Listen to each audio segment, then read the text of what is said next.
ఈనాటి ముఖ్యమంత్రి చంద్రబాబు నాయుడు గారు అయితేనేమి,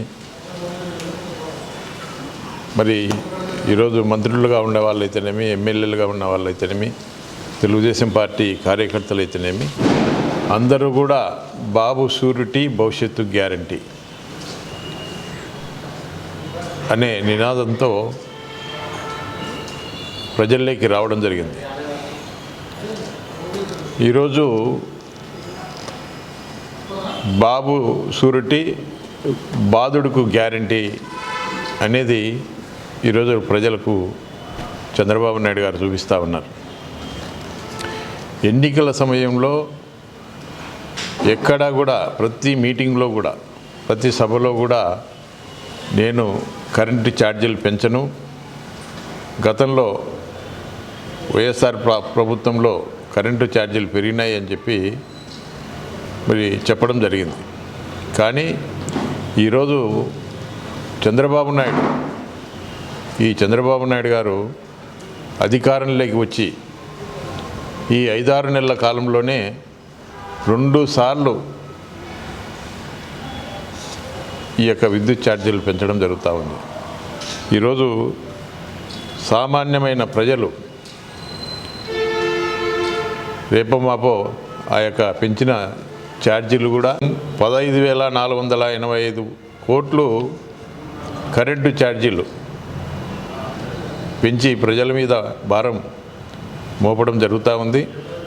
మరి ఈ విధంగా పెంచడం వల్ల సామాన్య మధ్యతరగతి ప్రజలు కూడా చాలా ఇబ్బందులకు గురవడం జరుగుతూ ఉంది. అదేవిధంగా ఈరోజు ఏ కరెంటు ఛార్జీలు పెరిగినా, ఏది పెరిగినా కూడా గత ప్రభుత్వమే కారణమని చెప్పి చెప్పడం జరుగుతూ ఉంది. ప్రతిదానికి జగన్మోహన్ రెడ్డి గారి మీద నిందలేయడం, మరి గత ప్రభుత్వం చేసిన పాపం అని చెప్పి చెప్పడం, ఇంటా బయట ఈరోజు ఎక్కడికి వెళ్ళినా, ఏ మీటింగ్ ఎక్కడ వెళ్ళినా, ఏ సభలో కూడా జగన్మోహన్ రెడ్డి గారి నామస్మరణ తప్ప